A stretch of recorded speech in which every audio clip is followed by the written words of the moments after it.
अस्सलामुअलैकुम दोस्तों, मेरा नाम अंजार अहमद और आप देख रहे हैं MDI वर्ल्ड स्टोरीज। आज का मौजू है रिपब्लिक डे यानी 26 जनवरी। आज हम बहुत ज़्यादा तफसील से जानेंगे 26 जनवरी यानी गणतंत्र दिवस क्या होता है और इसको क्यों मनाया जाता है। तो चलिए दोस्तों शुरू करते हैं। दोस्तों, गणतंत्र दिवस ये वो दिन है जब हर एक इंडियन के दिल में देशभक्ति की लहर, मातृभूमि के लिए खुशी और इज्जत जाग उठती है। रिपब्लिक डे क्या है, गणतंत्र के मीनिंग क्या होते हैं, आइए इस पर गौर करते हैं। दोस्तों, Republic word Latin word Republica से बना है, जिसका मतलब है लोगों से मुताल्लिक, यानी रिपब्लिक कुछ ऐसा है जो लोगों से जुड़ा हुआ है। और अगर हम इसके हिंदी वर्ड को भी समझें तो गण का मतलब होता है लोग और तंत्र का मतलब होता है सिस्टम, यानी लोगों का बनाया हुआ सिस्टम। रिपब्लिक या गणतंत्र एक ऐसा सिस्टम है जिसमें देश लोगों का होता है और देश की सरकार लोगों की होती है।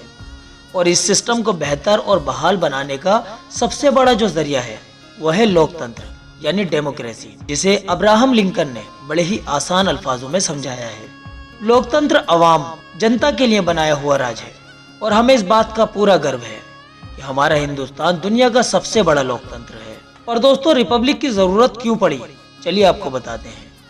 पहले ऐसा होता था कि राजा का बेटा राजा ही बनता था, चाहे वो मुल्क की सरकार चलाने के लायक हो या ना हो। और आज भी कई मुल्कों में जैसे अरब, अफ्रीका वगैरह, इन मुल्कों में आज भी मोनार्की यानी राजतंत्र है।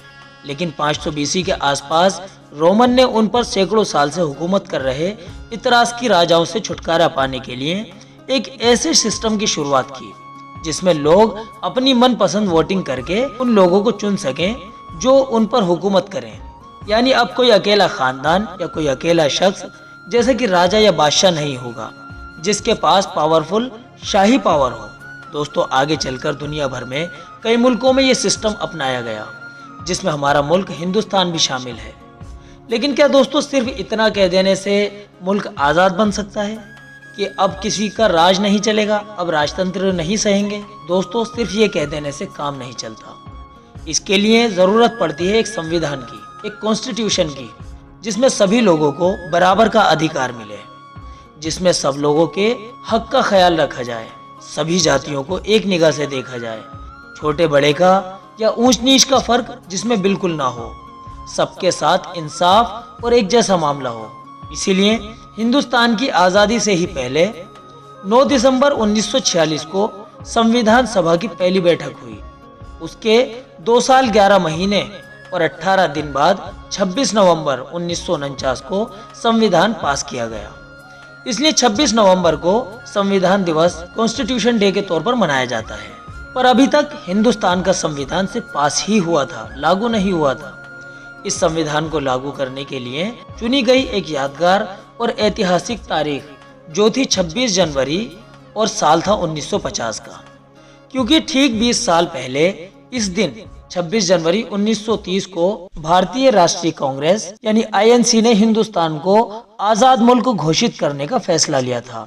और इस दिन लाहौर में पंडित जवाहरलाल नेहरू जी ने तिरंगा फहराकर इस बात का सबूत दिया था कि अब आज़ादी बहुत ही ज्यादा करीब है। अब वो वक्त बहुत जल्द आने वाला है जब हम अंग्रेजों के चंगुल से आज़ाद हो जाएंगे। दोस्तों, 26 जनवरी के मौके पर आज हम दुनिया का सबसे बड़ा संविधान लिखने वाले डॉक्टर भीमराव अंबेडकर साहब और उनकी पूरी टीम के तहे दिल से शुक्रगुजार हैं। 26 जनवरी हमारे मुल्क में खुशी का बहुत बड़ा दिन है। इसे हमारे मुल्क में बड़ी धूमधाम से मनाया जाता है। 26 जनवरी का मौका है हमारे उन जांबाज सिपाहियों और बड़े बड़े हिंदुस्तानी लीडरों और अपने मुल्क की आज़ादी के लिए अपनी जान की कुर्बानी पेश करने वाली आम जनता की कुर्बानी को याद करने का, जिन्होंने अपने घर बार, बीवी बच्चों की परवाह किए बगैर इस मुल्क की शांति के लिए, इस मुल्क के सुकून और अमन के लिए और इस मुल्क की आज़ादी के लिए अपनी जानें गंवा दी। दोस्तों, ये दिन है मंगल पांडे, लक्ष्मीबाई, भगत सिंह, नेताजी सुभाष चंद्र बोस, लाला लाजपत राय, गांधी जी, मौलाना अबुल कलाम आज़ाद, टीपू सुल्तान, मौलाना हुसैन अहमद मदनी, हकीम अजमल खां, मौलाना मोहम्मद अली जौहर, सरदार रब नवाज खान और इन्हीं जैसे महान लोगों की इस देश के लिए दी गई कुर्बानी को याद करने का। दोस्तों, 26 जनवरी का मौका है फख्र करने का कि जब हर मजहब, हर जाति के लोग हमारे मुल्क में रहते हैं और फिर इन सब लोगों के बीच इतना प्यार है कि सबके बीच बेइंतहा मोहब्बत है। दोस्तों, इस दिन सीना तान कर खड़े होकर जनगण मनगढ़ देश का राष्ट्रीय गान गाने का दिन है। इस दिन पूरे मुल्क में, सभी कॉलेजेस में, सभी दफ्तरों वगैरह में जगह जगह झंडा फहराया जाता है और राष्ट्रीय गान गाया जाता है। खुद प्रधानमंत्री जी भी लाल किले पर तिरंगा फहराते हैं, लोगों को इस दिन की अहमियत बताते हैं। दिल्ली के इंडिया गेट से राष्ट्रपति भवन तक रैली निकाली जाती है, जिसमें हजारों और लाखों लोगों की तादाद में लोग शरीक होते हैं। पर इस वक्त क्योंकि कोरोना काल चल रहा है, तो बस थोड़े ही लोग इन प्रोग्राम्स में शरीक हो पाते हैं। सरकार ने क्योंकि एहतियात से इन सब कार्यक्रम को मनाने का हुक्म दिया है। इस दिन को हम खुशी खुशी मनाएं, पर एहतियात से काम लें, भीड़ इकट्ठी बिल्कुल ना करें।